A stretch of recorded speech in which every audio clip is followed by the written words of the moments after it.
नमस्कार, स्वागत है आप सभी का आपके अपने रुचि धर्मन पाठशाला में।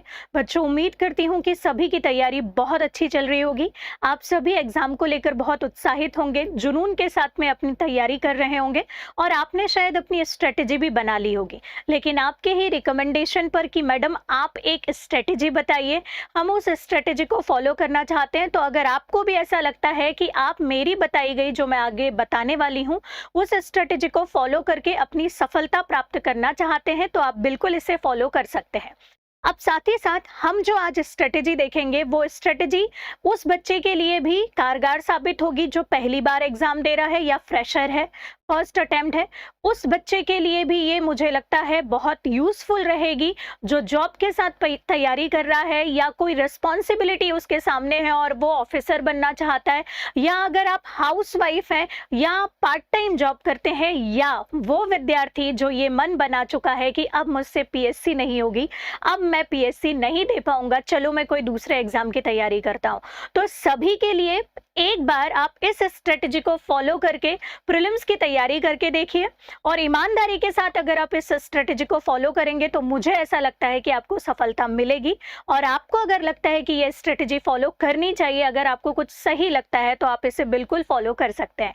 तो चलिए, सबसे पहले अगर हम अपनी स्ट्रेटजी को स्टार्ट करते हैं उसके पहले मैं आपको एक और चीज बता दूं कि आयोग ने हमें ये बोला है कि जो भी एग्जाम है, ये हमारे लिए बहुत अच्छी बात है कि वो निर्धारित तिथि पर ऑर्गेनाइज कराए जाएंगे। जैसे प्रीलिम्स, मेंस और इंटरव्यू जो हैं वो निर्धारित तिथि पर होंगे। साथ ही साथ हम भी आयोग से ये उम्मीद कर रहे हैं, जैसे कि आयोग ने अभी पिछला काम किया, कि आयोग हमें ज्वाइनिंग पोस्टिंग जो है वो भी निर्धारित समय पर या सही समय पर देगी। तो हमारे लिए यहाँ पर ये बहुत अच्छा मौका है कि हम इस एग्जाम को क्वालिफाई करके 1 साल के अंदर में अपनी डिजायर पोस्ट प्राप्त कर सकते हैं। तो सबसे पहले अगर हम बात करें कि आपका जो एमपीपीएससी प्रीलिम्स एग्जाम होने वाला है वो कब होने वाला है, तो अगर आप देखें तो 2024 जैसे कि प्रारंभ हो चुका है और 2024 का एग्जाम जो है अप्रैल 2024 में यहाँ पर होगा। प्रारंभिक परीक्षा की मैं बात कर रही हूँ, प्री मेंस इंटरव्यू की बात नहीं कर रही हूँ, मैं तीनों की सम्मिलित तैयारी की बात नहीं कर रही हूँ, मैं अभी केवल टारगेटेड प्रीलिम्स की बात कर रही हूँ कि प्रीलिम्स की तैयारी आपको कैसे करना है। Got it. अब यहाँ पर अगर आप चाहते हैं कि और भी एग्जाम की तैयारी कैसे करें या प्री मेंस के साथ में तैयारी या यूजी वाला बच्चा या 3 ईयर प्रोग्राम के लिए, तो आप मुझे कमेंट कर सकते हैं, मैं उसके लिए भी स्ट्रेटेजी लाऊंगी। लेकिन आज हम बात करेंगे पूरे और पूरा अप्रैल या 28 अप्रैल को जो हमारा प्रीलिम्स एग्जामिनेशन होने वाला है उसकी बात करेंगे। ठीक है, तो सबसे पहले अगर आप देखें, अगर आप फ्रेशर भी हैं तो मुझे लगता है आपको पता होगा कि ये है क्या। आप एमपीपीएससी के बारे में जानते क्या है, तो मुझे लगता है जो बच्चा नया देख रहा है उसे ये चीज पता होगी। ठीक है, और नहीं पता है तो मैं आपको ब्रीफली बता दूं कि एमपीपीएससी मध्य प्रदेश लोक सेवा आयोग जो है ये 1956 में गठित एक आयोग है जो राज्य की सबसे कठिन, आप ये भी बोल सकते हो, ठीक है, सबसे कठिन के साथ साथ सबसे उच्च पदों पर भर्ती करने वाला एक आयोग है। उच्च पदों पर बोले तो इससे आप द्वितीय और तृतीय श्रेणी के जो हैं अधिकारी कर्मचारी बनते हैं, क्योंकि प्रथम श्रेणी जो होती है वो यूपीएससी के द्वारा कराई जाती है। राज्य के अंदर जितनी प्रशासनिक सेवाएं, वन सेवाएं होती हैं, ये एमपीपीएससी ऑर्गेनाइज कराता है। अगर आप बात करें कि इन उच्च पदों में आप कैसे पदों पर जाएंगे, तो आप डिप्टी कलेक्टर, डीएसपी, ठीक है, इसके अलावा आप इनकम टैक्स में यहाँ पर ऑफिसर बन सकते हैं, वाणिज्य कर निरीक्षक अधिकारी के रूप में, या आप यहाँ पर एजुकेशन डिपार्टमेंट में जा सकते हैं, या आप यहाँ आबकारी अधिकारी के रूप में जा सकते हैं।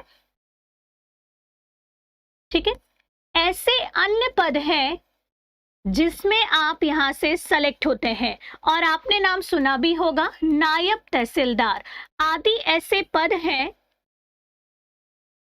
जिस पर आयोग के द्वारा भर्ती कराई जाती है। ठीक है, तो शायद मुझे लगता है कि आप समझ गए होंगे और आधे से ज्यादा लोगों को पता होगा।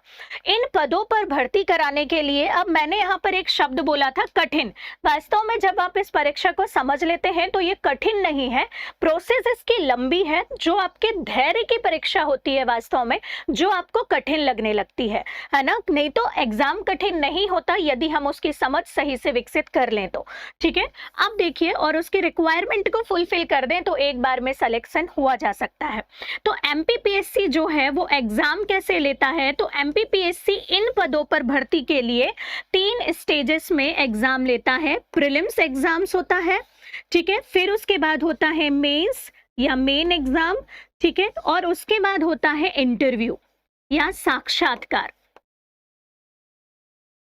3 प्रकार आपका 3 स्टेप में आपका एग्जाम होता है। प्रारंभिक परीक्षा जिसको आप प्रीलिम्स कहते हैं, मुख्य परीक्षा, मेंस की परीक्षा और साक्षात्कार अर्थात इंटरव्यू। प्रारंभिक परीक्षा में अगर आप ध्यान से देखें तो प्रारंभिक परीक्षा में 2 पेपर होते हैं, उम्मीद करती हूं पता होगा।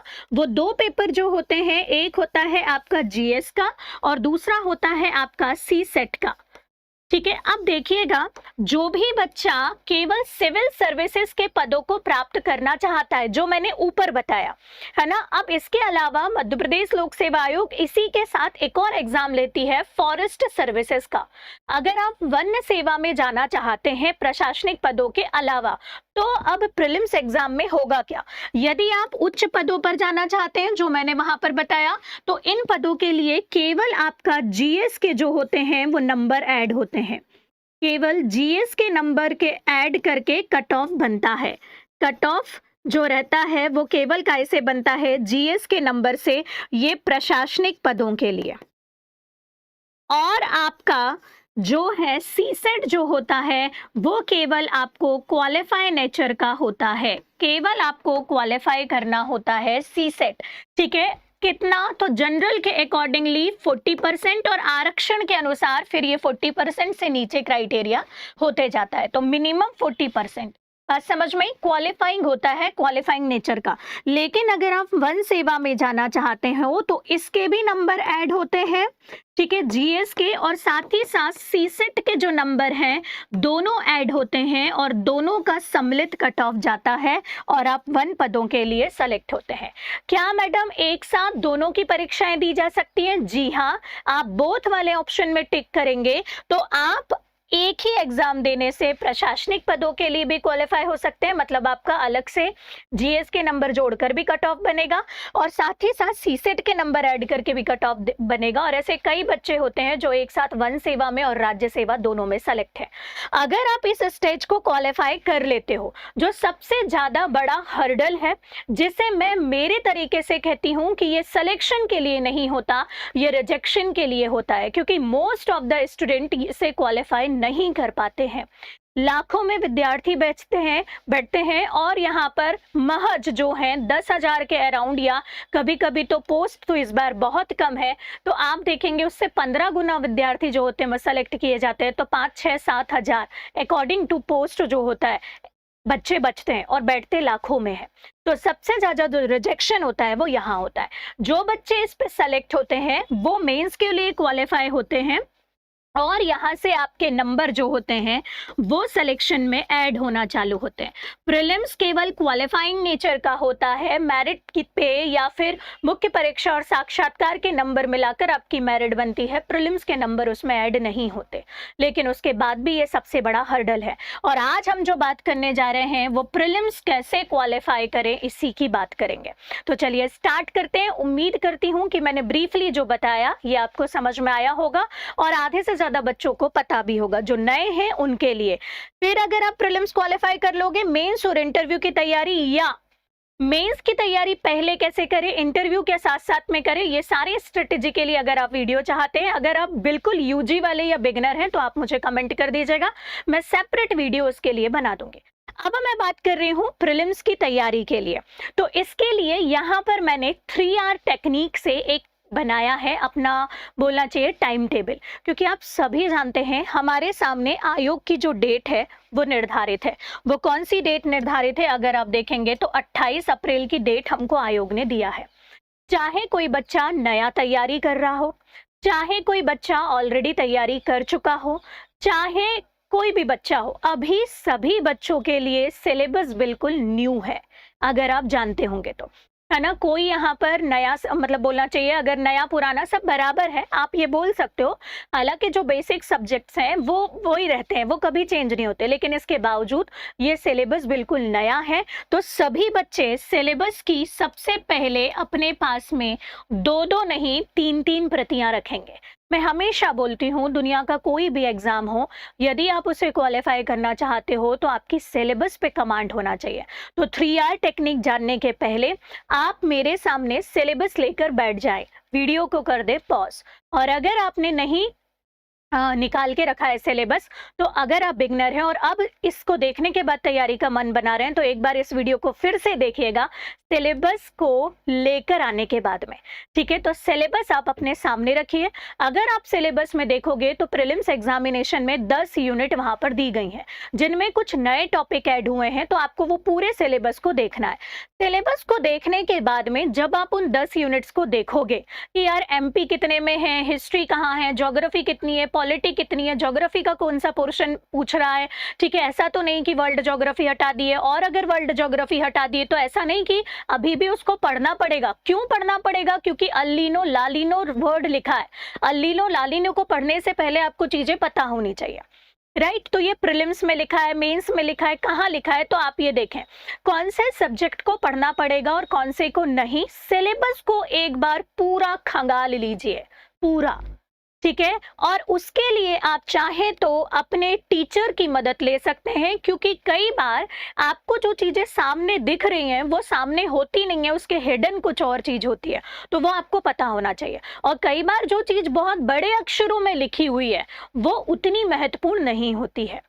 बात समझ में आई? तो उस टॉपिक को बताएगा कौन अच्छे से? तो आपका मेंटोर या आपका टीचर, और उसके सिलेबस के अकॉर्डिंगली बेस्ट मटेरियल लेकर आ जाओ। बेस्ट मटेरियल क्या रहेगा, बेस्ट बुक क्या रहेगी, अगर आप मुझसे जानना चाहते हैं मुझे कमेंट कर दीजिए, मुझे पता चल जाएगा कि आपको बुक लिस्ट जानना है, मैं उस पर वीडियो बना दूंगी। अभी मैं स्ट्रेटेजी के बारे में बात कर रही हूँ। तो सबसे पहले सिलेबस की 3 कॉपी होना चाहिए, एक जहां आप पढ़ते हो वहां रहेगी, एक आपके सिरहाने पे रहेगी, और एक अगर ज्यादा है तो पॉकेट में रख लो या एक्स्ट्रा में रख लो। ये हमेशा आपके इर्द गिर्द होना चाहिए। या एक अभी मैं बताऊंगी ऑफिस ले जाना है आपको, जो जॉब करते हैं या जो कोचिंग जाता है उसे अपने बैग में रख के ले जाना है। Got it? उसके बाद में लास्ट ईयर के क्वेश्चन पेपर लेकर आओ। एमपीपीएससी का सिलेबस चेंज हो गया है तो क्या हुआ, तो भी एमपीपीएससी कैसे प्रश्नों का प्रारूप लगता है, इसके लिए 5 साल के बस लास्ट ईयर के क्वेश्चन पेपर लेकर आ जाओ। क्योंकि सिलेबस चेंज हुआ है, लेकिन अगर आप 5 साल के भी पेपर लेकर आ जाओगे तो आपको पता चल जाएगा कि एमपीपीएससी क्वेश्चन का लेवल कैसा रखता है, कैसे क्वेश्चन पूछता है, पैटर्न क्या है। ऐसा तो नहीं कि यूपीएससी जैसे पहले 4 ऑप्शन फिर उसको सम्मिलित रूप से पूछता है, या केवल टिक लगाने वाले 4 ऑप्शन है, उसमें ज्यादा दिमाग नहीं लगाना पड़ता। फैक्चुअल आते हैं कि एनालिटिकल आते हैं, उन सब के लिए आपको मदद करेगा लास्ट ईयर का क्वेश्चन पेपर। इतना अगर आपके पास तैयार है, ठीक है। ये भी डिसाइड करना है कि कौन सी यूनिट कौन से टीचर से पढ़ना है मटेरियल के साथ में। इतना डिसाइड होने के बाद में अब मैं आपको बताती हूँ 3R टेक्निक, जो आपको 28 अप्रैल के लिए अपनानी है।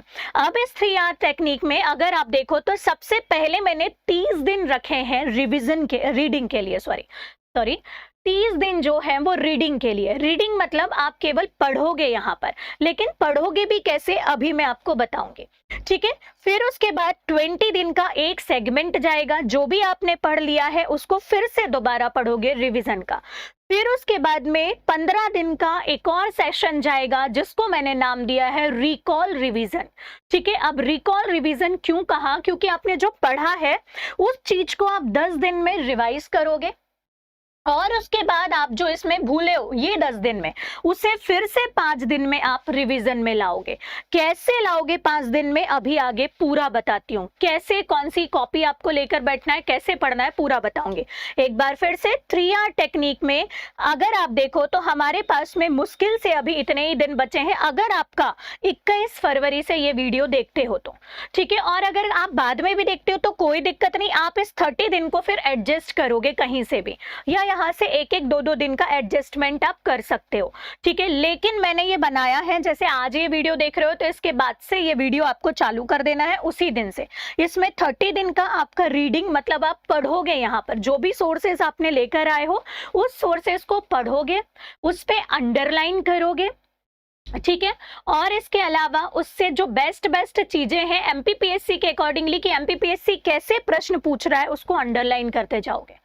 इस प्रकार एक बार आपकी आंखों के सामने से 21 फरवरी से 21 मार्च तक में पूरी 10 यूनिट चले गई हैं। कंप्लीट हो चुका है 21 मार्च को आपका पूरा सिलेबस। उसके बाद में 22 मार्च से 11 अप्रैल तक 20 दिन का रिवीजन सेशन चलेगा, जो आपने ये पढ़ा है उसी का। अभी कैसे चलेगा आगे बताती हूँ। रिकॉल रिवीजन में 15 दिन में 2 रिवीजन सेट आपके लगेंगे, वो है 10, एक यहाँ पर 10 दिन का और एक है 5 दिन का, जो चलेगा आपका 12 अप्रैल से 26 अप्रैल तक, ठीक है। अब देखो, अब इसमें आप करोगे कैसे इस चीज को। अगर आप देखो तो यहाँ मैंने पढ़ने की प्रोसेस बताई, ये पूरे विद्यार्थी 3R टेक्निक को अपनाएंगे। अब ये वीडियो कौन देख रहा है मुझे नहीं पता, आप अगर वीडियो देखने वाले बच्चों में से हैं जो केवल और केवल पढ़ाई कर रहे हैं, इंदौर आए हुए हैं, भोपाल आए हुए हैं, या कहीं पर भी आप घर पे भी अगर पढ़ाई कर रहे हो और आपके सामने एकमात्र लक्ष्य है सिर्फ और सिर्फ पढ़ना, आपको कोई काम नहीं है, आप अपने नित्य कार्य करते हैं, फ्रेश होते हैं, नहाते हैं, खाना खाते हैं, थोड़ा बहुत सोते हैं, घूमते हैं, फिरते हैं, ठीक है, आपका कॉलेज कंप्लीट हो चुका है और आप केवल टारगेटेड पढ़ाई कर रहे हैं एमपीपीएससी के लिए, तो वो विद्यार्थी देख रहा है तो उसे कैसे पढ़ना है। दूसरा और सबसे ज्यादा जो विद्यार्थी अभी मेरे सामने नजर आ रहा है वो है रिस्पॉन्सिबिलिटी के साथ में तैयारी करने वाला। रिस्पॉन्सिबिलिटी का तात्पर्य ये है कि कुछ लोग हैं यहाँ पर जो ऑलरेडी जॉब कर रहे हैं और जॉब के साथ में एमपीपीएससी की तैयारी करना चाह रहे हैं। कुछ लोग हैं जो हाउसवाइफ हैं, पिछले कुछ दिनों में बहुत सारी हाउसवाइफ जो हैं उनका बोलना चाहिए रुझान एमपीपीएससी की तरफ आया है, तो ये बहुत अच्छी बात है। ऐसी कई सारी हाउसवाइफ हैं जो एक बार नहीं 2-2 बार डिप्टी कलेक्टर बनी है, आप जानते हैं, ठीक है। सिम्मी यादव हो गए या ऐसे बहुत सारे लोग हो गए। एक पाटीदार मैडम जो है वो ऑलरेडी पीएससी की पोस्ट में थी और 6 साल की बच्ची होने के बावजूद अभी फिर से जो है वो तैयारी यहाँ पर करी है और डिप्टी कलेक्टर बनी है। तो इन सबको देखकर ऐसा लगता है कि यार हम भी जॉब के साथ में तैयारी कर सकते हैं क्या? 100% कर सकते हैं, ठीक है। और इसे मैंने बोला है विथ रिस्पॉन्सिबिलिटी। हो सकता है कई लोगों के पास में और भी कोई रिस्पॉन्सिबिलिटी हो जिससे आपके दिन का आधे से ज्यादा टाइम जो रहता है या आधा टाइम जो होता है वो उन रिस्पॉन्सिबिलिटी को, ठीक है, निभाने में चला जाता है। तो वो तैयारी कैसे चेक करेंगे। अब 2 बच्चे और हमारे सामने बचते हैं। वो बच्चे ये हैं जिनका अभी पहले जो है 11 मार्च से मेंस है, तो मैं इनकी बात नहीं करूंगी। ये बच्चा ऑलरेडी प्रीलिम्स पुराने सिलेबस के अकॉर्डिंगली क्वालिफाई कर चुका है, इसको पीएससी की नब्ज पता है क्योंकि ये एक बार प्रीलिम्स क्वालिफाई कर चुका है। तो इसकी स्ट्रेटेजी की बात हम 11 मार्च के बाद में करेंगे कि अब कैसे पढ़ना है इनको, ठीक है, अगर इन्हें रिक्वायर्ड लगेगा तो। अदरवाइज ये मुझे लगता है मंझे खिलाड़ी हैं, ये जान सकते हैं, ये अपनी स्ट्रेटेजी खुद बना सकते हैं। लेकिन इसके बावजूद अगर स्ट्रेटेजी इनकी फेल हो रही है या कम समय में इनको कोई दिक्कत है तो इनके स्ट्रेटेजी पे हम बात फिर करेंगे बाद में। अब दूसरा विद्यार्थी आता है यूजी वाला। चूंकि अब ये जो अंडर ग्रेजुएशन वाला है इसके सामने टारगेट 2025 है, ये इस एग्जाम के लिए एलिजिबल नहीं है, तो इसके लिए भी हम फर्दर वीडियो बनाकर बात करेंगे। बचे 2 विद्यार्थी जो सिर्फ पढ़ाई कर रहे हैं या जो कुछ रिस्पॉन्सिबिलिटी जॉब या हाउसवाइफ या टीचर है या कोई भी जॉब आप कर रहे हो उसके साथ पढ़ाई कर रहे हो। तो अब ये दोनों बच्चे 3R टेक्निक को कैसे अप्लाई करेंगे चलिए जानते हैं। अगर मैं बात करूं तो मैंने आपके इस 3R टेक्निक को 2 पार्ट में बांटा है। पहला वो जो बच्चा केवल पढ़ाई कर रहा है उसकी बात कर लेते हैं। आप अपने पूरे दिन के सेगमेंट को 3 भागों में डिवाइड कर दीजिए।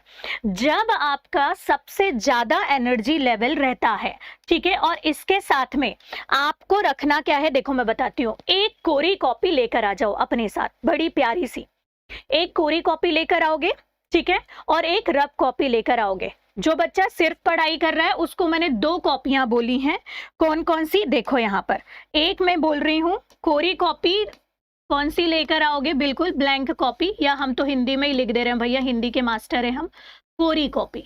ठीक है, 2 लेकर आना है, एक रफ या रफ पेजेस भी चल सकते हैं और एक होगा फेयर। ठीक है, या फिर पक्की कॉपी जिसको हम बचपन में कहते थे। ये 2 कॉपी लेकर आना है, अच्छी वाली अच्छे पेजेस की और एक रफ कॉपी। रफ कॉपी में लिख लिख कर पढ़ना है जो भी पढ़ोगे, और फेयर कॉपी में अब क्या करना है मैं बताती हूँ। आपको अपने दिन का, पूरे दिन है आपके पास में, पूरा टाइम आपका पढ़ने में ही जा रहा है, इसके अलावा कहीं नहीं जा रहा है, तो आप अपने दिन का सबसे जो प्रोडक्टिव टाइम है वो मुझे लगता है, अब आप अपने हिसाब से देख लेना क्या होता है। आप रात में पढ़ते हो, रात में आपका ज्यादा दिमाग लगता है, तो वो 5 से 6 घंटे केवल पढ़ने के लिए आपको रात में निकाल लेना है। जैसे अगर आप मेरी पर्सनली बात करो तो मेरा सबसे ज्यादा क्रीम जो माइंड रहता है वो मॉर्निंग में रहता है, क्योंकि रात भर आप सोकर उठते हो। ठीक है, और उसके बाद सबसे ज्यादा आपका जो माइंड रिलैक्स रहता है या आपका ग्रास्पिंग पावर रहता है वो मॉर्निंग में रहता है। तो मॉर्निंग वाला जो सेक्शन होता है वो पढ़ने के लिए या याद करने के लिए सबसे अच्छा है। तो मॉर्निंग के 6 बजे से लेकर, ठीक है, जितने भी बजे आप उठते हो, 6 AM से लेकर आप चाहें तो यहाँ पर 11 से 12 बजे तक का जो टाइम है, जिसमें से आप खाने का, नाश्ते का थोड़ा सा टाइम, 1 घंटे का टाइम नित्य क्रियाओं का या 2 घंटे का टाइम एक्सरसाइज विथ नित्य क्रियाओं का निकाल दें, तो भी आपके पास यहाँ पर 5 घंटे ऑन एन एवरेज बचते हैं। अगर आप 5 बजे और जल्दी उठते हो तो आप उसको उस हिसाब से एडजस्ट कर लोगे। ठीक है, अब उसके बाद में इस टाइम पे आपको केवल पढ़ना है। जैसे अभी पढ़ना कैसे है वो भी बताऊंगी। जैसे अगर आपने कोई भी यूनिट उठाई याद करने वाली, जैसे सपोज करो आप एमपी उठा रहे हो, तो आप एमपी को इस सेगमेंट में याद करोगे। हाईलाइट लेकर आओगे, हाइलाइटर जो होता है वो लेकर आओगे, जो भी नया फैक्ट लग रहा है उसको दूसरे कलर से हाईलाइट करोगे, और जो पुराना फैक्ट है और इंपॉर्टेंट है उसको केवल रेड पेन से या किसी भी पेन से अंडरलाइन करते चले जाओगे। तो आपकी कॉपी में 2 चीज दिख रही हैं, एक जो एमपीपीएससी के लिए इंपॉर्टेंट है और आपको याद भी है, आपने उसको अंडरलाइन करे हो क्योंकि उस फैक्ट को भूलना नहीं है, और एक ऐसा जो नया मिल रहा है, जैसे जनजाति में आपको बहुत सारी नई चीजें मिलेंगी, तो नए वाले फैक्ट को आपको हाईलाइट करते जाना है। तो आप जब पढ़ोगे, ये 30 डे के सेगमेंट में आपको ये करना है, याद करना है। ये सारे सब्जेक्ट में ऐसे ही अप्लाई होगा। जो भी आपने पढ़ा है उसकी आप ऑब्जेक्टिव बुकलेट लेकर आओगे, और ये बुकलेट लास्ट ईयर के क्वेश्चन पेपर से चालू होगी। जो भी टॉपिक्स आप पढ़ते हो, ईमानदारी के साथ में 1 से 2 घंटे, 3 घंटे जितना भी आप पढ़ते हो यहाँ पर, उसके अकॉर्डिंगली उन टॉपिक्स के उसी दिन आपको लगाने हैं ऑब्जेक्टिव। ठीक है, तो मॉर्निंग का टाइम आपका ये हो गया, फिर उसके बाद आप खाना वाना खाते हो, 1 डेढ़ 2 घंटे रेस्ट करोगे आप। ठीक है, तो आप जो दोपहर वाला टाइम है, ठीक है, वो दोपहर वाला टाइम जो है वो ऑब्जेक्टिव सॉल्व करने के लिए दे सकते हैं। आप इनको सफल भी कर सकते हैं। जो पढ़ा उसको रिवीजन करोगे, तो मुझे लगता है कि एकदम से रिवीजन करोगे ना तो फिर वो चीजें याद ही रहती हैं। तो बेटर है आप ऑब्जेक्टिव लगा लो। ऑब्जेक्टिव लगाने के बाद में उस ऑब्जेक्टिव बुकलेट में आपको हो सकता है उसी टॉपिक के कुछ नए क्वेश्चन मिलेंगे। अब देखो क्या करना है, आप ये कर सकते हो, उस नए क्वेश्चन को या तो इसी के साथ ऐड कर लो या निकालो ये पक्की कॉपी। उस पक्की कॉपी के ऊपर लिख दो उस टॉपिक को, और जो फैक्ट आपको बिल्कुल नया दिखा और जो एमपीपीएससी के लिए जरूरी है, फालतू के नहीं, उसको आपने उस नई और पक्की कॉपी में लिख दिया। और जो याद कर रहे हो वो रफ कॉपी में लिख लिख कर याद कर रहे हो। पढ़ने का पैटर्न ये, जो नया मिला क्वेश्चन लगाते टाइम पे, जो क्वेश्चन आपने गलत किए पढ़ने के बावजूद, उसको लिखा पक्की कॉपी में। बात समझ में आई? अब वो दोनों कॉपी पैरेलली चल रही है, और 2 से 3 घंटे आपने लगाया क्या क्वेश्चन। अब उसके बाद में फिर से उठाना है आपको क्या, ये वाले कॉपी को, और 1 से 2 घंटे में उसको केवल फटाफट पन्ने पलटना है, क्योंकि आपने 2 बार पढ़ लिया है इसको।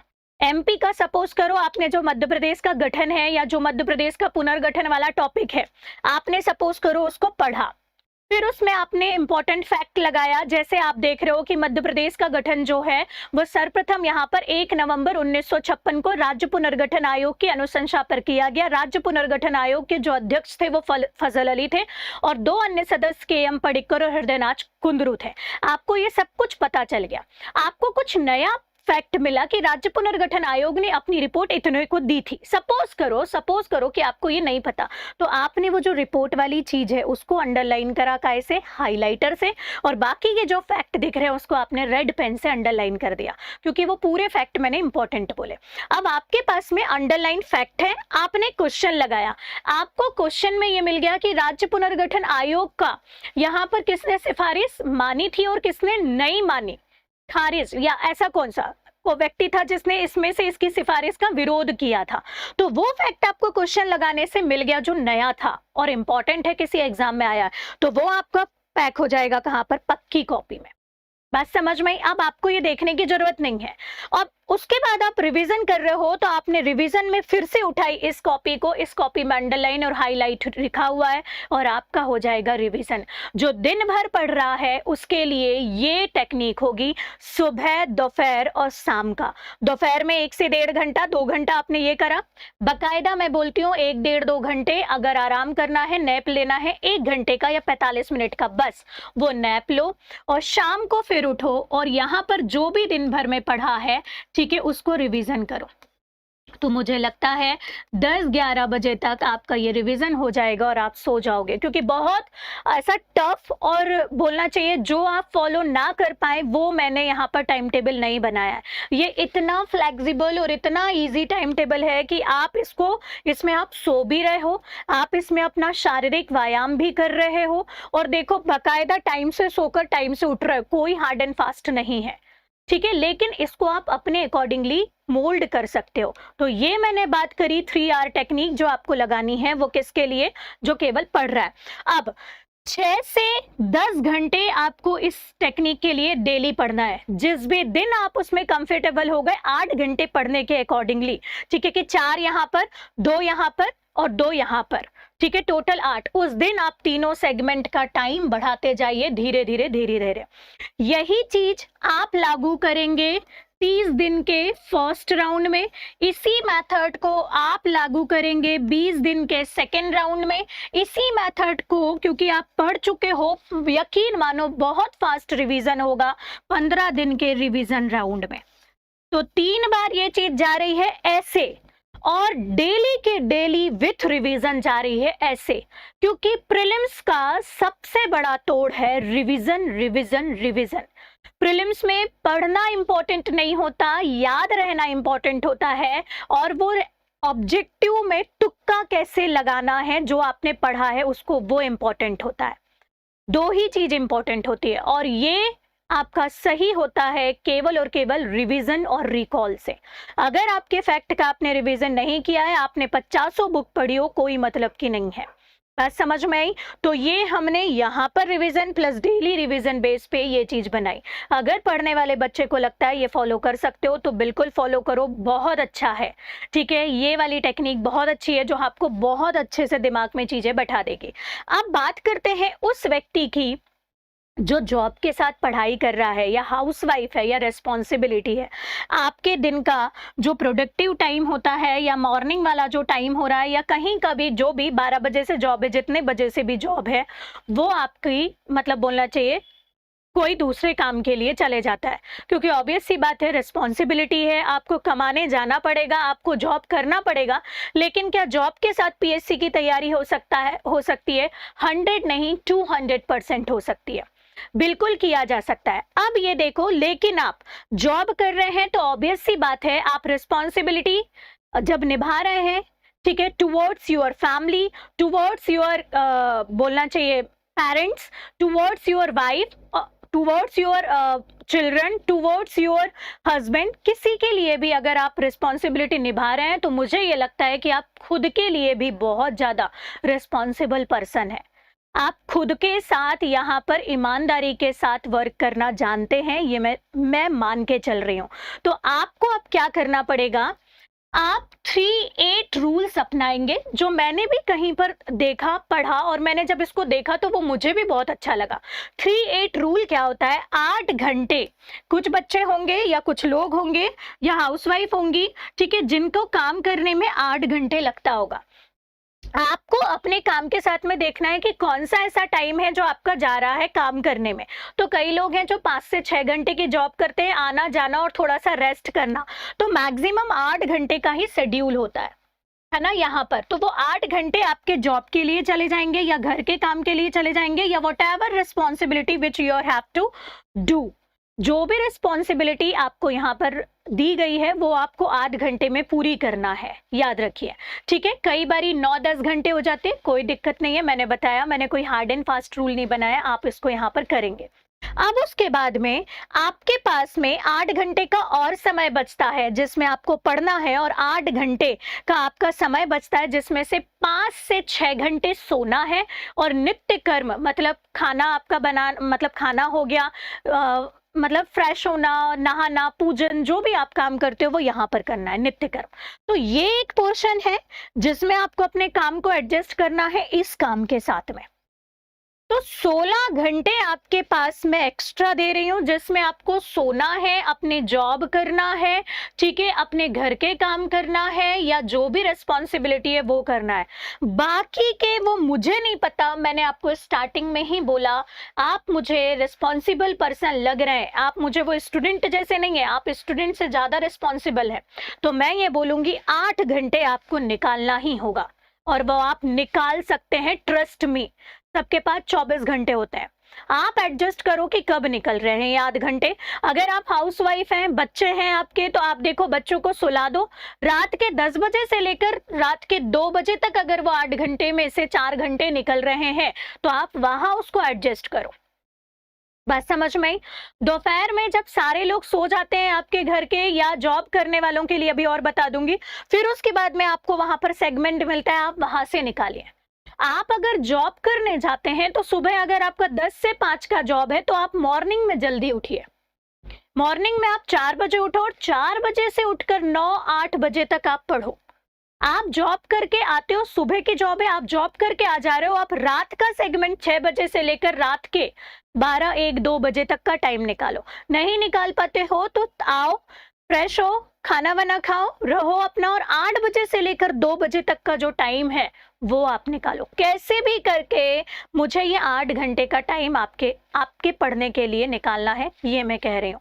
अब इस 8 घंटे में आपको करना क्या है, ध्यान दीजिए। इस 8 घंटे में चाहे हाउसवाइफ हो चाहे जॉब, कोई भी, आप 6 घंटे ईमानदारी से पढ़ाई के लिए देंगे। पढ़ाई कैसे करेंगे, जैसे अभी मैंने स्टूडेंट के लिए बताया, आप रफ कॉपी में लिख लिख कर पढ़ेंगे। सेम वही, जो फैक्ट आपके लिए नया है उसको हाईलाइट करेंगे, जो फैक्ट आपको पता है और एमपीपीएससी के लिए इंपॉर्टेंट है, आपने लास्ट ईयर के क्वेश्चन पेपर से इसको देख लिया है, आप उसको केवल अंडरलाइन करेंगे और उसको लिख लिख कर रफ कॉपी में याद करेंगे। 1 से 2 घंटे आप एमसीक्यूज लगाएंगे, जो भी आपने उसको पढ़ा है, तो 6 और 2 हो गए, यहाँ पर आपके कितने, 8 घंटे। सिर्फ आपके पास 8 ही घंटे, और मैंने ये 8 घंटे आपको पढ़ने, याद करने और एमसीक्यूज के लिए दे दिया। एमसीक्यूज में आपने बनाई है कॉपी, एक रफ कॉपी तो आपने यहाँ पर याद करने के लिए लिख लिया, लिख लिख कर याद करना है आपको रफ कॉपी में या रफ पेज में लिखकर याद करने के लिए। और दूसरा है, यहाँ पर आप जो एमसीक्यूज लगाते हैं उसमें आपको न्यू क्वेश्चन मिल रहे हैं, कॉपी में न्यू क्वेश्चन मिल रहे हैं, या आपके पास टाइम नहीं है तो रुद्राणी सीरीज रुचि धर्मन पाठशाला में चल रही है। रुद्राणी सीरीज, जैसे कि अगर आप देखें तो इस रुचि धर्मन पाठशाला में मैं यहाँ पर चला रही हूँ, इस रुद्राणी सीरीज को आप अपने रिवीजन में शामिल कर सकते हैं।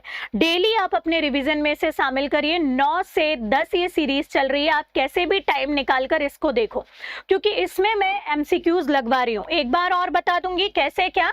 तो यहाँ पर आप देखें, जैसे अगर मैं यहाँ पर देखूं तो मैंने कहा 2 घंटे आपको एमसीक्यू लगाने हैं, या आप अभी इस एमसीक्यू के लिए अलग से एक बुक लेकर आ जाओ, और उस बुक को एमसीक्यू जब आप लगाओगे तो आपको कुछ नए क्वेश्चन मिलेंगे, और वो क्वेश्चन मिलेंगे जो आपने पढ़ा और आप भूल गए, तो आपको उसको फेयर कॉपी में नोट कर लेना है, केवल 1 लाइन में। ठीक है, जैसे आप भूल गए, सपोज करो कि मध्य प्रदेश का पुनर्गठन कब हुआ था, तो 1 नवंबर 2000 को भूल गए, सपोज करो, तो आपको केवल इतना सा लिख देना है उसमें। ठीक है, अब उसके बाद में रिवीजन का आपके पास टाइम नहीं है, आप कैसे करोगे? अगर आप जॉब में हो तो मैंने आपको अब भी बताया, आप जॉब के टाइम पे लंच के टाइम पर बैठे हो या लंच कर रहे हो तो आप तुरंत जाओ रुचि धर्मन पाठशाला पे और रुद्राणी सीरीज खोल लो और फास्ट फास्ट फॉरवर्ड में रुद्राणी सीरीज को लगा दो। या अब मैंने आपको बोला था रफ कॉपी में लिख लिख कर याद करना है, ये रफ कॉपी है या रफ पेज है, देखो मैंने उस पेज का बनाओ खर्रा, उसको रखो जेब में और यहाँ पर अपने जॉब के टाइम पर लंच के टाइम पर इसको रिवाइज करो। हाँ जी, अब रिवीजन का टाइम यही आपको मिल रहा है, आपको ये एडजस्ट करना ही पड़ेगा, you have to do this, करना ही पड़ेगा। ठीक है, आपकी चॉइस है, आपको डिप्टी कलेक्टर बनना है, रेस्पॉन्सिबिलिटी है, आपको ज्यादा तपना पड़ेगा, मक्कारी मत करो तपने के लिए बस। तो आपने यहाँ पर देख लिया, फास्ट फॉरवर्ड में लगा दिया, आपके पास ऑनलाइन ऐप है, आपने टेस्ट सीरीज वहां से ली हुई है, किसी को समझ भी नहीं आएगा, कागज निकाल के पढ़ो तो कभी कभी लगेगा कि यार क्या ही कर रहा है, तो बकायदा ऑफिस के टाइम पे आपने निकाल लिया, लेकिन ऑफिस का काम ईमानदारी से करना है ना। मोबाइल निकाल लिया आपने और मोबाइल में आपने एप्लीकेशन पे, जैसे सपोज करो रुद्राणी सीरीज ही चल रही है, अपनी एप्लीकेशन की बात करूंगी, ऑब्वियस सी बात है, तो मैंने वहां टेस्ट सीरीज रखी है। अभी टेस्ट सीरीज आपकी है तो आप देखिए कि इस टेस्ट सीरीज में मैडम ने इस टॉपिक का ये प्रश्न दिया है और टॉपिक आपने यहाँ से पढ़ा है, टॉपिक वाइज, और टॉपिक के सब टॉपिक वाइज टेस्ट है वहां पर, तो आपका यहाँ पर ये चीज कंप्लीट कर रहा है कौन? रुद्राणी सीरीज, क्योंकि यूनिट नहीं, यूनिट के अंदर भी हमने टॉपिक वाइज वहां पर क्वेश्चन लगाए और आप उसी टॉपिक्स में से पढ़ोगे ना सिलेबस में। अब उसके बाद में इसके अलावा आप रिवीजन कैसे कर सकते हो? आप घर आए तो आप अपने जो भी या हाउसवाइफ हैं तो आप अपने बच्चों के साथ में इनकी बातें करो, या तो आप अपने पति या तो अपनी आप पत्नी जो भी हैं या घर के जो भी मेंबर हैं उनके साथ आपका बात करने का क्वालिटी टाइम भी स्पेंड हो जाएगा और आप उनसे चर्चा करोगे जो आपने पढ़ा। पता है ये हुआ, अकबर की इतनी पत्नी थी, ये थी, फिर ये था, फिर उसने ना अपनी पत्नी के लिए यहाँ पर हिंदू मंदिर की स्थापना कर दी थी, या अकबर पता है खुद पढ़ा लिखा नहीं था लेकिन यहाँ पर इतने अच्छे अच्छे काम करा, या पढ़ने लिखने को प्रश्रय देता था, ठीक है, अनपढ़ बादशाह था, या जो भी आपको लगता है, तो उसको रोचक बनाओ, क्रिएटिव बनाओ और एमपीपीएससी के अकॉर्डिंगली पढ़ो और पढ़ाओ। बात समझ में आई? तो ये बात थी जो मैंने यहाँ पर जो जॉब के साथ पढ़ाई कर रहे हैं उनके लिए करा था। अगर आप चाहते हो और अच्छे से विस्तृत रूप से कि कैसे पढ़े तो इसके लिए मैं अलग से एक और वीडियो आपके लिए बना दूंगी, ठीक है। अगर आपको लग रहा है आप मुझे बिल्कुल बेझिझक होकर कमेंट करिए, या आप ही के रिकमेंडेशन पे बना हुआ है। अब 2 घंटे मैंने बता दिया कैसे एमसीक्यूज लगाने हैं, कैसे पढ़ना है और रिविजन करने का आपका तरीका क्या होगा। रिविजन मस्ट है, याद रखना। अब पढ़ना क्या है और कैसे पढ़ें, अब टाइम टेबल कैसे सेट करें मैडम ये तो बता दिया। तो सुनो, आप जो भी पढ़ रहे हो मेरे अकॉर्डिंगली मुझे ऐसा लगता है, अगर आपको सही लगे तो आप देखो करना। सबसे ज्यादा पढ़ाई, जब मैंने बोला 3 सेगमेंट की बातें थे मैंने, एक तो आपको पढ़ना है, दूसरा आपको ऑब्जेक्टिव क्वेश्चन लगाना है और आपको रिवीजन करना है। सबसे पहले मैंने बोला पढ़ना है, तो पढ़ने को जो भी आप 6 घंटे या 4 घंटे पढ़ रहे हो, जितना भी आप पढ़ रहे हो, ठीक है, तो मैंने पढ़ने का समय तो ऑब्वियस सी बात है 6 घंटे ही दिया है, चाहे जॉब वाला व्यक्ति हो चाहे केवल पढ़ाई वाला। उस 6 घंटे में से 3 से 4 घंटे जो है आप डेली एक ही चीज को पढ़ोगे मेरे अकॉर्डिंगली, ठीक है। और एक चीज जो है वो आपकी रोटेट होगी, अभी बता रही हूँ कैसे। जैसे आप सुबह उठे, उठते से सबसे पहले आपने उठा ली एमपी की कॉपी या एमपी की बुक। क्यों एमपी सबसे ज्यादा पढ़ना है? बहुत ध्यान से देखो, आपके सिलेबस में 10 यूनिट है, उन 10 यूनिट में से 5 यूनिट में कहीं ना कहीं किसी में पूरी की पूरी एमपी है, किसी में अप्रत्यक्ष रूप से एमपी है। तो जहां जहां आपके सिलेबस में एमपी का पोर्शन है सबको अंडरलाइन कर दो, ठीक है। जैसे 10 यूनिट पूरी एमपी की है, लेकिन अगर आप जैसे 5 और 6 देखेंगे या 2 देखेंगे तो इनमें से कुछ पोर्शन ऐसे हैं जहां पर बीच बीच में या लास्ट में कहीं एमपी का पोर्शन है, तो आपने उसको निकाल कर अलग रख लिया, तो आपका अलग से पोर्शन बन गया एमपी सबसे ज्यादा है। तो एमपी को डेली पढ़ना है, डेली, और डेली रिवीजन भी हो रहा है। उसके साथ करंट भी आपको डेली पढ़ना है। डेली 1 महीने की एक मैगजीन आती है, अगर आप अभी से भी पढ़ोगे, या आप 1 महीने की एक मैगजीन नहीं पढ़ते तो कोई भी आप ईयरली लेकर आ जाओ और उसके 2-2 3-3 पेज आधे घंटे में भी पढ़ के हो जाते हैं। लेकिन मैंने तो भी रख दिया कि 1 घंटे करंट पढ़ लो आप, ठीक है, जिसमें एमपी का भी हो गया, राष्ट्रीय भी हो गया और अंतर्राष्ट्रीय करंट भी हो गया। 1 घंटे डेली करंट का और 2 से 3 घंटे डेली एमपी के। ये कहीं नहीं जा रहा, ये सेक्शन आपका फिक्स है। तो कितनी यूनिट हो गई आपकी? ठीक है, 1 2 3 4 5 6 यूनिट आप डेली पढ़ रहे हो, डेली, कुछ भी हुआ नहीं है। बाकी की बच्ची आपकी कितनी? 4 यूनिट, 1 3 7 और 9 यूनिट, या फिर आप इसको सब्जेक्ट समझो, जो भी समझ रहा है। आप इनको रोटेशन में रखो। जैसे आपने 5-5, पहला सेगमेंट आपका 3R टेक्निक अपनाना है, आपको 30 डे का है, तो 30 डे में आप डिवाइड कर लो 4 को, डिवाइडेड बाय 4। तो आप देख लो कितने कितने दिन बैठ रहे हैं इनको, ठीक है। तो आप कितने कितने दिन बैठ रहे हैं ये देख लो, तो उतने उतने दिन में आपको ये सब्जेक्ट या ये यूनिट कंप्लीट करनी है। बाकी की यूनिट डेली चल रही है, 30 दिन तक डेली बाकी की यूनिट चल रही है। Got it? तो आपका एक सेगमेंट हो गया। सेम वैसे ही डेली आप पढ़ रहे हो, जो आपका सेकेंड आवर होगा, जो रिवीजन का होगा डेली, उसमें भी एमपी पढ़ोगे, करंट पढ़ोगे, और फिर थोड़ा कम हो जाएंगे ये, ठीक है। तो कितने कितने दिन आएंगे? 20/4। तो 4-4 दिन का सेगमेंट आपका यहाँ पर बन जाएगा, मतलब 4 सेगमेंट 20 के, मतलब 4 पंचे 20, 5-5 दिन इन यूनिट के लिए जाएंगे। फिर उसके बाद आपका 15 आता है, ठीक है, और 15 को भी मैंने 10 + 5 में डिवाइड करा है, अभी बताती हूँ क्यों करा है, ठीक है। तो उसको आपको फिर से रिविजन अपनाना है, ठीक है। ये आपका 6 घंटे का हो गया। अब जो भी आप पढ़ रहे हो, 1 से 2 घंटे आपको ऑब्जेक्टिव लगाना है। ऑब्जेक्टिव के लिए आप कोई भी बुक अपना सकते हो, चाहे तो घटना चक्र हो, चाहे या बुक लिस्ट का मैं वीडियो आपको अलग से बना दूंगी, चाहे लूसेंट ऑब्जेक्टिव कुछ भी हो, या रुद्राणी सीरीज ही हमारी क्यों ना हो। बार बार बता रही हूं, आप ऑब्जेक्टिव के लिए मैंने यहाँ पर जो रुद्राणी सीरीज में क्वेश्चन का चयन किया है, वो कहीं ना कहीं पूरी बुक का खंगाल कर निचोड़ और खुद से बनाया, जो एमपीपीएससी का रिक्वायर बोलना चाहिए टॉपिक है। तो हमने यहाँ पर क्या किया है आपके लिए, ठीक है। 30 क्वेश्चन तो चल रहा है, 3 बार आपका 3 स्टेप में रुद्राणी 1 2 3 सीरीज लाई है, ठीक है, जिसमें हम एक बार टॉपिक वाइज कंप्लीट कर रहे हैं एमसीक्यूज, फिर उसके बाद हम यूनिट वाइज कंप्लीट कर रहे हैं, फिर उसके बाद हम एफएलटीज कंप्लीट कर रहे हैं। तो 3 बार आपके सामने से एक यूनिट जा रही है और उसका रिवीजन हो रहा है। तो लगभग 10,000 से अबव आपके यहाँ पर फैक्ट आपको मिल रहे हैं इस सीरीज में। और इसके बाद एप्लीकेशन पे इससे अलग हमने 30 एफएलटी का यहाँ पर आपका क्या करा है, प्रोग्राम निकाला है। तो वही, वो भी रुद्राणी, ठीक है, बूस्टर रुद्राणी जो है हमारा, वो एफएलटी है जो इस सीरीज को क्या करेगा, बूस्ट करेगा। और इतने एमसीक्यूज लगा लिए, आप देखिएगा आपका प्रीलिम्स निकलना तय है, लेकिन आपको एमसीक्यूज लगाने पड़ेंगे। अब इसके अलावा जो आपको सबसे इंपॉर्टेंट चीजें याद रखनी है इन पूरी तैयारी के दौरान, वो मैं आपको बता रही हूँ। अब देखो, इसके पहले एक और चीज देखो, जो मैंने, या यहीं पर हम देख लेंगे रिवीजन में, जो मैंने आपको रिवीजन करने बोला था, अब इसको कैसे अप्लाई करना है इसमें रिवीजन में बता रही हूँ। और वो कॉपी अब डेली 5-5 6-6 पन्ने की बन चुकी है, वो कब यूज आ रही है अब देखो उसको। आप देखो, सबसे पहले किन बातों पर विशेष ध्यान रखना है, आपको पूरी तैयारी के दौरान सिलेबस ओरिएंटेड ही पढ़ाई करना है, सिलेबस से बिल्कुल बाहर नहीं जाना है, एक कदम भी बाहर नहीं रखना है। जो सिलेबस में लिखा है केवल वही पढ़ना है। मन बहुत करेगा, अच्छा फैक्ट लग रहा है, बाहर पढ़ूं ना, ठीक है। सिलेबस से बाहर कब पढ़ोगे, जब आपके टीचर ने बताया है कि ये जो सिलेबस में लिखा है ये इस पे डिपेंडेंट है, तब वो डिपेंडेंट टॉपिक को पढ़ना है, अदरवाइज कुछ भी नहीं पढ़ना है। दूसरा, लास्ट ईयर के क्वेश्चन पेपर आपको उठाकर हमेशा उससे कंपैरिजन करना है कि ऐसा प्रश्न पूछा था तो अब ये प्रश्न पूछा जा सकता है। तीसरी बात, आपको कहीं का भी कुछ भी कचरा उठाकर नहीं रखना है, मार्केट के भटकाव से प्लीज बच के रहना।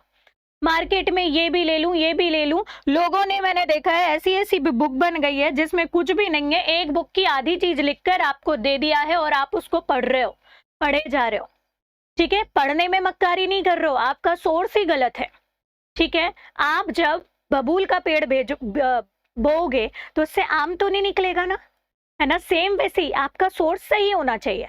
तो आप मार्केट में कोई भी बुक मत लेकर आ जाना, आपका स्टडी मटेरियल अच्छा होना चाहिए और टारगेटेड स्टडी करना चाहिए।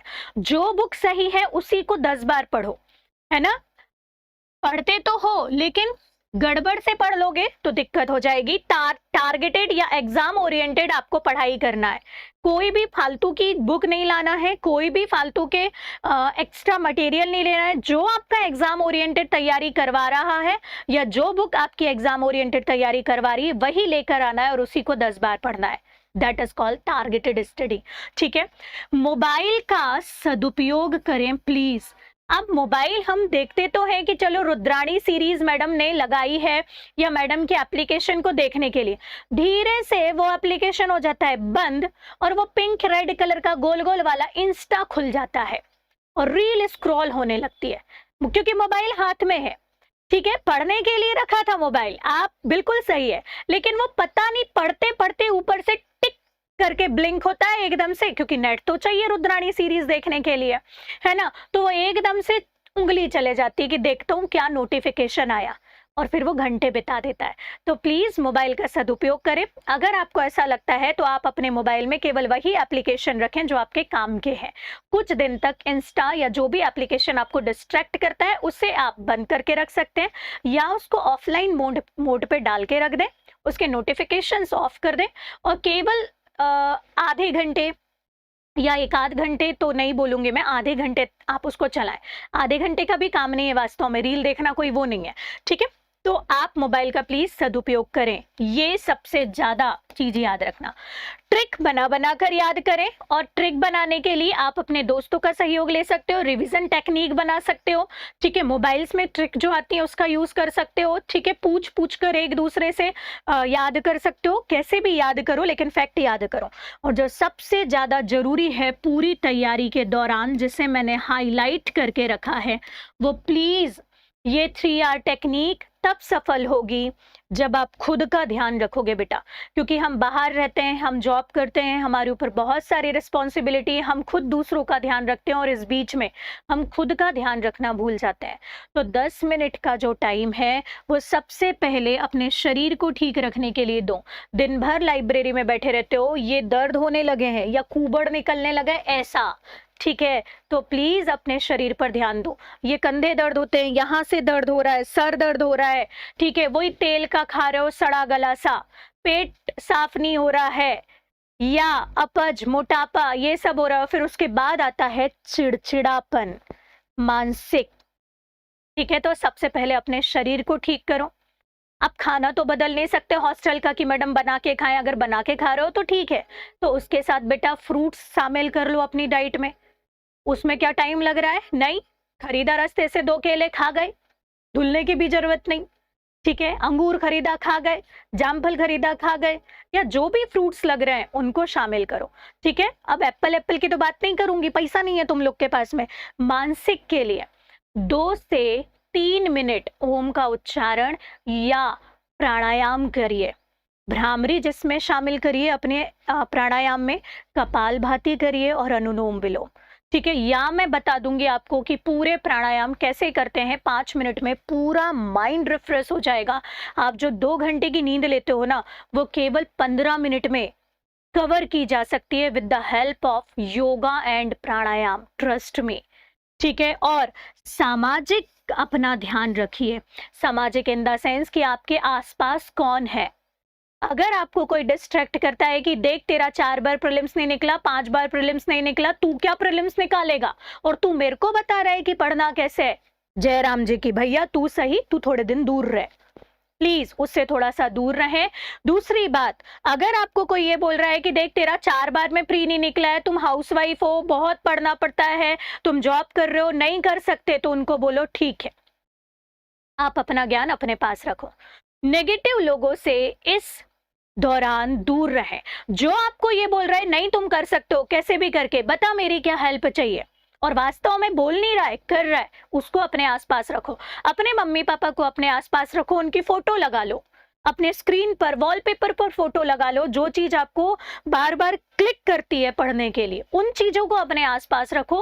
हर उन लोगों को दूर रखो जो आपको डिस्ट्रैक्ट कर रहे हैं। कुछ दिन की बात है, बस कुछ दिन की, बाद में जब बन जाओगे ना तो ये सब मिल जाएंगे, ठीक है। लेकिन अगर उनमें से कुछ रिश्ते ऐसे हैं, ठीक है, जिनको टाइम देना जरूरी है, तो उन रिश्तों को बहुत अच्छे से मैनेज करना है और बचा के रखना है, ठीक है। क्योंकि पीएससी वीएससी तो ठीक है अपनी जगह, लाइफ में से कई सारे पड़ाव आते हैं जो इनकी मदद के बिना पूरे नहीं किए जा सकते, ठीक है। तो इन तीनों को संभाल के रखो अल्टीमेटली, क्योंकि ये जितनी चीजें मैंने बताई हैं, जितने आपके सपने पूरे करने की चीज है, ये तभी पूरे हो पाएंगे जब आप ठीक हो।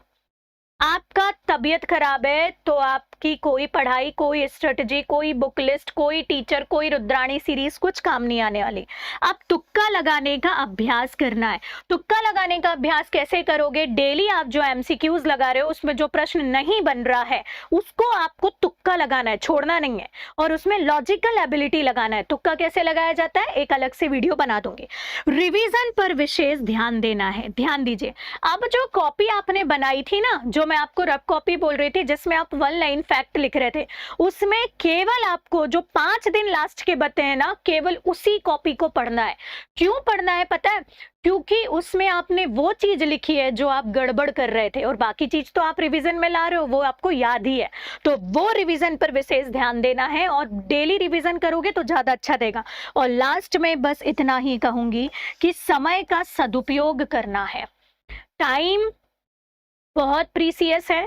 पैसा आज है कल नहीं है, सारी चीजें कमाई जा सकती हैं अगर आप देखोगे तो, लेकिन समय फिर से वापस नहीं ला सकते आप, बिल्कुल नहीं ला सकते समय वापस, ठीक है। अगर ये समय निकल रहा है तो आप 2025 का अटेम्प्ट दोगे, 2024 का अटेम्प्ट दोबारा दे पाओगे क्या? अगर कुछ भी हुआ, अगर वो समय आपकी तबीयत के कारण जा रहा है तो भी यू आर रिस्पॉन्सिबल। अगर वो समय आपकी शादी के कारण या दूसरे के शादी के कारण जा रहा है तो भी वो गया। तो आप अपनी प्रायोरिटी निर्धारित करें कि आपको क्या काम पहले करना है, और उस काम के अकॉर्डिंगली अपने आप को अनुशासित रखें और उसमें कंटिन्यूटी बनाकर रखें, निरंतरता बनाकर रखें। तो ये मेरे अकॉर्डिंगली मैंने आपको स्ट्रेटजी बताई, और बहुत वृहद लेवल पर स्ट्रेटजी, एक एक चीज के पहलुओं को ध्यान में रखकर बताया। लेकिन इसके अलावा अगर आपको ऐसा लगता है कि कुछ और बातें हैं, चाहे तुक्का लगाना हो, रिसोर्सेज हो, या मैडम हम हाउसवाइफ हैं, एक बार विस्तृत हमको और बता दीजिए, जॉब के साथ कैसे पढ़ें, हाउसवाइफ होकर कैसे पढ़ें, हालांकि मैंने इसमें बताया, या जो 2025 में टारगेट कर रहे हैं वो बच्चे कैसे पढ़ें, तो आप मुझे कमेंट बॉक्स में कमेंट कर सकते हैं। मैं उसके लिए भी वीडियो लाने की कोशिश बहुत जल्दी करूंगी। तो ये मेरे तरफ से एक स्ट्रेटजी वीडियो था। अगर आपको लगता है कि इसने थोड़ी भी आपकी हेल्प करी है, आप इस तरीके से कुछ चाह रहे थे स्ट्रेटजी, तो आप बिल्कुल इसे फॉलो कर सकते हैं। और मैं कहूंगी जब आप इसे फॉलो करेंगे तो पूरी ईमानदारी के साथ फॉलो करिएगा, और एक बार फिर से रीस्टार्ट करिए अगर आपने गिव अप कर दिया है।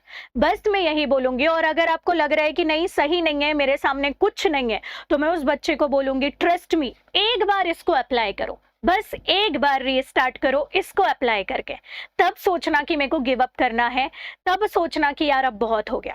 केवल 8 घंटे निकाल लो पढ़ने के लिए, केवल 8 घंटे, ठीक है। बाकी अपना काम करो, रिलैक्स रहो, प्राणायाम करो, मेडिटेट करो, हमेशा सकारात्मक रहो, ऊर्जावान रहो।